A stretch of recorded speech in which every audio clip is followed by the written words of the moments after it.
Hello, and welcome to another episode of Rich and Femininity. Today, we're going to be talking about the very popular subject of how to stay in your fem energy as a business owner. This subject is exactly how this entire podcast was born. So, I'll be talking straight up from experience. I grew up very highly in my masculine energy, and I needed to understand that there is a difference between your feminine and your masculine energy, and what are these differences. So the female energy is more about being caring and nurturing, while the masculine energy is more about protecting and leading. And that's just the quick overview. As I break it down, I think you'll have a way better understanding of the differences. So once you understand the difference, then you need to look at yourself and understand what masculine traits you do have, you do carry right now. What are these habits that you need to improve on? And then what are the feminine traits and the feminine habits that you can start having, so then you can make the pivot. And all of this is going to start on a personal level, because as a business owner, you do have to work on yourself and who you are as a person, because that will reflect in your business. So the first layer of it is just you and you as a person, and then you can start learning more about in business specifically, because it will translate that way, so you have a better understanding of how you can operate in business differently once you start this new journey. I'm gonna rant off a lot of different things and compare the two, and the masculine energy, the feminine energy. There is no certain order or anything like that, just a lot of different areas and subjects that I see both in personal life and in business. Let's start off with competition, being a competitor. Women do not need to be in this constant competitive state of mind, especially with other men, in the workplace, friends, and especially in a relationship. Having to win and assert that dominance is very ego driven, which is usually a masculine trait. I myself felt like I had to do men's marketing, so I was like competing with other guys in the marketing space or how they were marketing, until I started learning that women actually do not need to be marketing like men, which is the basic lifestyle, designer, and all the flashy, shiny type of things on the internet. Marketing can be very free flowing. It doesn't have to be this competitive approach. It could be very free flowing. What is yours is already yours. You're going to be able to attract whatever's meant to be. There's no reason to stress or struggle for it, or even have to compete to get these things. So a woman in her high feminine energy just doesn't need to compete, whether it's with men or women. Built up aggression does play a huge role in a woman being in her highly masculine energy. A lot of women need to accept that they might be the crazy one. I had to do it myself many years back. I had to tell myself, okay, I am a problem, and I had to really think about why do I have this built up aggression and how can I improve. It's very common for men just to keep going and not really take out the time to improve in this area.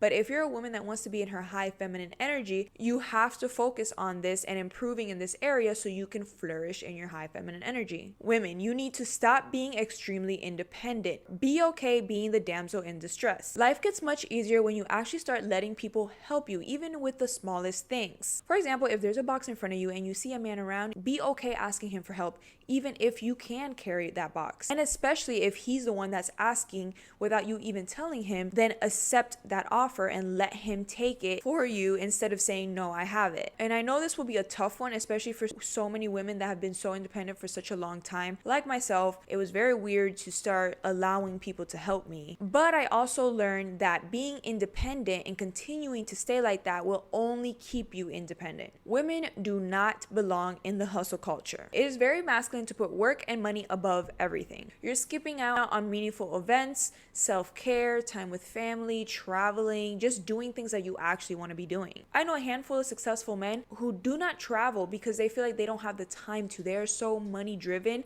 and just focus on their business. They do not want to take anywhere from 3 to 7 days to travel anywhere. Women need to do activities and things that make them feel very fulfilled inside, so they can continue to keep operating in their very happy, nice, and feminine energy. Women should also detach from numbers. So the sales that they've made that month, the sales that they didn't make that month. Stop being so hard on yourself. Stop just focusing on the money and start focusing on the mission, the overall impact that you are making, the progression that you are making. Embrace the journey. Instead of saying, oh, I only made $3,000 from social media this month, you can make a switch and think about it as, hey, I made an extra $3,000 from social media this month. So if we're only money driven, we end up losing ourselves and not feeling fulfilled, and most definitely won't be capable of being in our high feminine energy. I used to work 12 hours a day, did not care to visit somebody, did not care to have hour-long conversations, did not even care to watch things on Netflix, even if I found it interesting. I just felt like I couldn't afford to take that hour or two out. Fast forward to today, I'm going to activities, I'm watching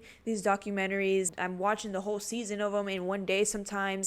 Like, I'm doing all these different things that I feel like that are still a reward because I'm still actively working, but I don't need to be so strict on myself because of my prior experience of knowing how much that just basically making me feel like I was just running into a wall and just getting up and running right back into the wall. Like, I wasn't getting anywhere in life, even though the business was fine, the business was moving forward, the business was doing great.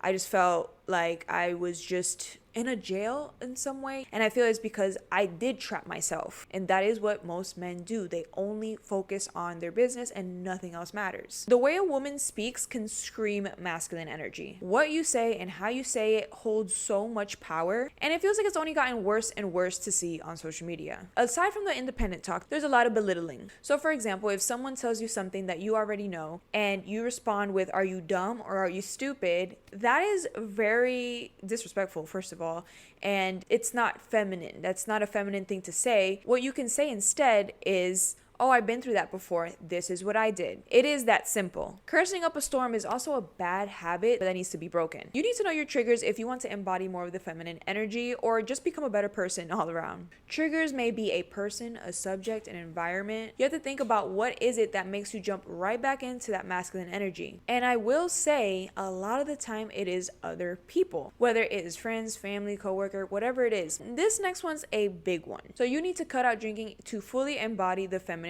energy, or even men that want to embody that masculine energy as well. For example, the podcast with the Tate brothers and 6ix9ine. You can clearly tell 6ix9ine is drunk, the Tate brothers are not. What's the length of this chain? I don't know. Tell me. No, I don't know either. I'm asking you. Like, I'm fucked up. 50 centimeters. No. They probably enjoyed it. No, they got in trouble. No, wait. Yo, bro, get him off the podcast. Haram. Where's our haram button? Haram. No, wait, All right, let's just stop. Producer, press the haram button. No, wait, just mute. That is the prime example why cutting back on drinking is super important, not only on a personal level, but even in business, because you have no control. Alcohol is designed to restrict you from self-control, potentially doing or saying things that you just might regret later on. This is coming from a woman who is not proud to say that she could literally drink whiskey on the rocks at one point in time, many years ago, and then I switched to just drinking wine. But even just drinking wine, it should only be like 1 or 2 cups, because if you start drinking the whole bottle, then that still defeats the entire point. Up to now, now I'm not drinking, but I think the wine, if you really do just 1 or 2 cups, like that is something that if you're struggling to stop drinking alcohol, I think if you can at least just take that baby step, that is way better than drinking anything on the rocks or whiskey or shots like that. Especially in the business environment. But even you personally, you know that becomes into a drag, and the next day you're just feeling like crappy. So why? And then again, you're not having any self-control. So you can't even remember, I want to operate in my feminine energy. You might be looking like a hot mess. Just going back to alcohol really quick. Usually you have a trigger. There's a reason why you're drinking alcohol.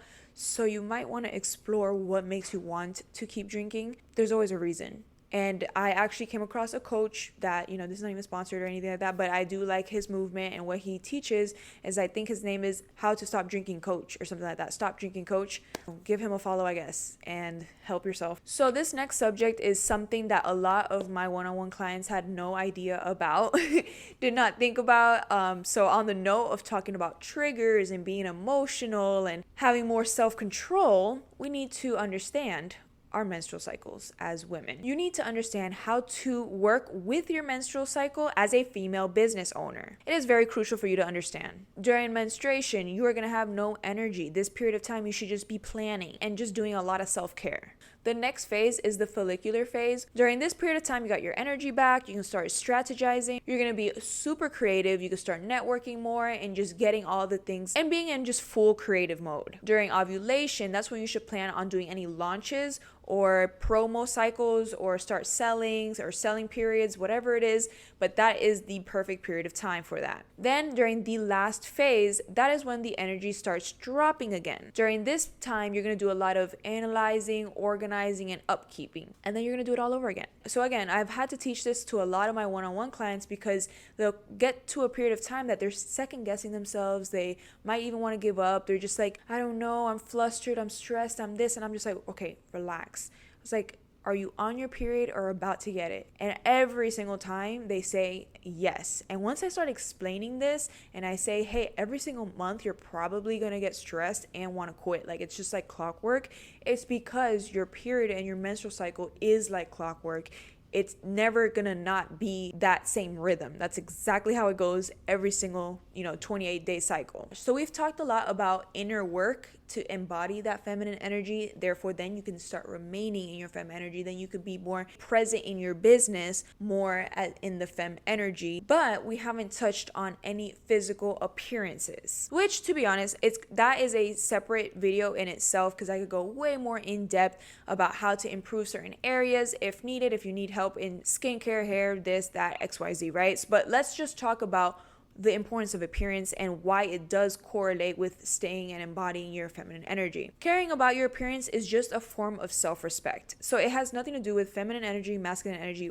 Both genders can definitely care about their appearance. Upkeeping your appearance shows that you value yourself. You love yourself, and you're just not this sad, depressed person moping around. Who at the end of the day, that person that does do upkeeping with their appearance is able to attract more in life. No one tends to trust a person who looks that they haven't been taking care of themselves, who looks that they haven't slept in days, who looks like they haven't brushed their hair. So if someone doesn't trust you, they're not going to want to buy from you. So yes, taking care of your appearance will actually help you increase sales. So that wraps up today's episode. This is definitely going to be a couple part series, but I hope you got lots of value out of every single thing that I said today, which was more on the inner work process that people do have to take first before being able to really embody that feminine energy. You do have to understand, what do you even need to improve on and how do you improve on these things. So don't forget to like, comment, and subscribe. And if you're listening on audio, rate 5 stars. And I'll see you guys in the next episode.